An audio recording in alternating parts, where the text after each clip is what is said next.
Selamat datang di podcast PHP Indonesia untuk 26 Maret 2024 di saat bulan puasa ini ya, dan kita sempat vakum beberapa minggu karena saya juga ada kesibukan.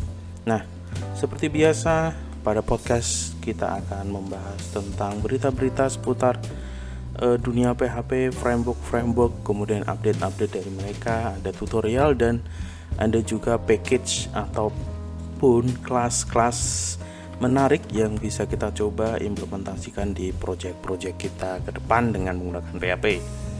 Yang pertama, berita dari php.net tentang dirilisnya versi PHP 8.3.4 dan 8.2.17 pada tanggal 14 Maret yang lalu.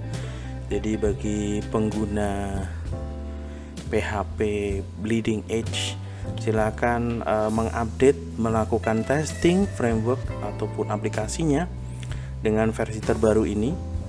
Semuanya bisa didapatkan di php.net atau kita bisa menggunakan layanan dari Docker ya. Kemudian berita kedua datang dari platform WordPress, di mana WordPress 6.5 RC3 dirilis pada tanggal 19 Maret 2024 yang lalu. Dengan demikian, sebentar lagi WordPress 6.5 itu akan dirilis, rencananya adalah hari ini, tanggal 26 Maret 2024, atau paling lambat adalah besok tanggal 27, atau tanggal 27 waktu Indonesia, karena tanggal 26 Maret di Amerika masih tanggal 25 ya. Jadi silakan siap-siap mencoba mengupgrade situs WordPress ke versi terbaru, yaitu WordPress 6.5. Berita selanjutnya datang dari framework Symfony, di mana pada minggu ke-899 atau dari mulai tanggal 18 sampai 24 ini ada banyak sekali pembaruan, diantaranya pembaruan support beberapa bug di versi 5.4, 6.4, kemudian 7.0 dan 7.1. Selain itu juga ada isu dan pull request baru yang dibahas di sana. Jadi silahkan dilihat-lihat bagi pengguna framework Symfony. Kemudian bagi pengguna CMS Drupal, Om Gabor Hotzi tanggal 25 kemarin merilis sebuah artikel tentang Drupal 11, di mana dalam Drupal 11 nanti rencananya akan menggunakan spesifikasi PHP 8.3 dan MySQL 8. Jadi bagi kalian pengguna Drupal silahkan siap-siap.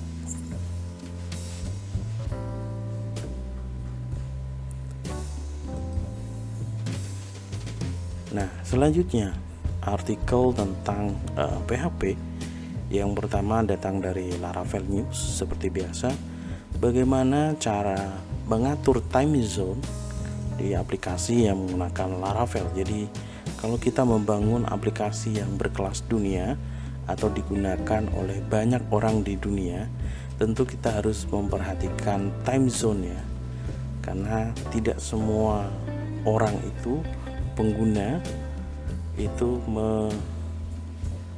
melakukan aktivitasnya di time zone ketika kita aktif melakukan development.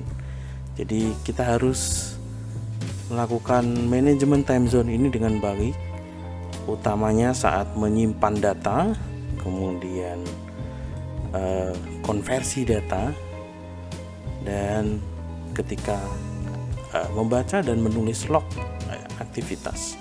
Semuanya bisa digunakan atau di manage dengan sangat simple menggunakan package Carbon ya. Ada makro di sana untuk melakukan fungsi baik menyimpan maupun memanipulasi data time zone. Silahkan dibaca, linknya ada di description box. Kemudian yang kedua tentang bagaimana cara melakukan caching routes yang kita miliki ya, yang ada di Laravel dan kita serahkan ke Cloudflare ya. Di tutorial kedua dari Laravel News diterbitkan tanggal 25 kemarin, kita ada package, dibantu package namanya Laravel Cloudflare Case, dimana kita bisa melakukan caching roots yang kita punya di Cloudflare.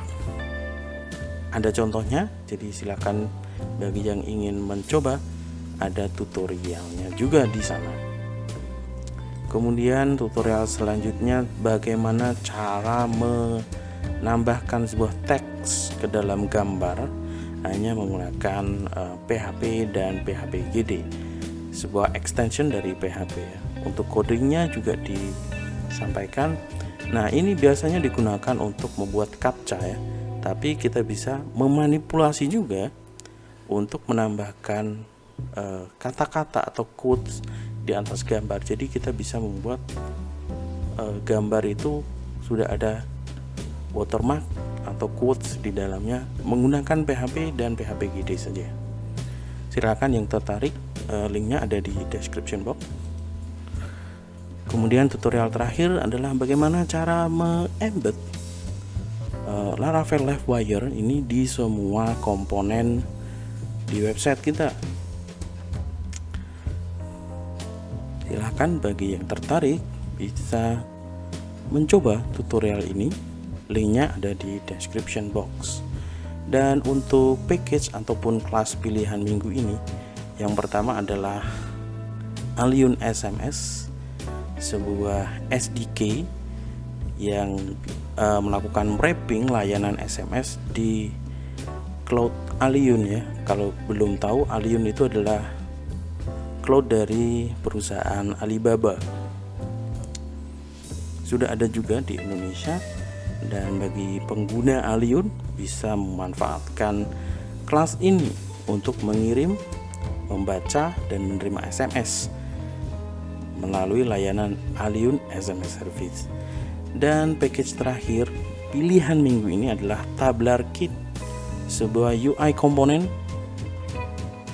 untuk membuat dashboard dengan nama Tablar Admin Dashboard.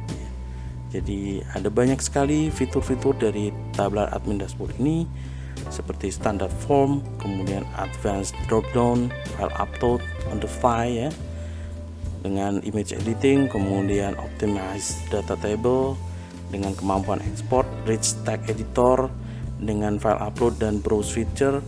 Kemudian semuanya tampilannya customizable dan responsif. Jadi silahkan bagi yang ingin menggunakan ini bisa membuka laman GitHub mereka di github.com/takelias/tablarkit. Dan segitu saja podcast kita minggu ini. Sampai jumpa di podcast selanjutnya.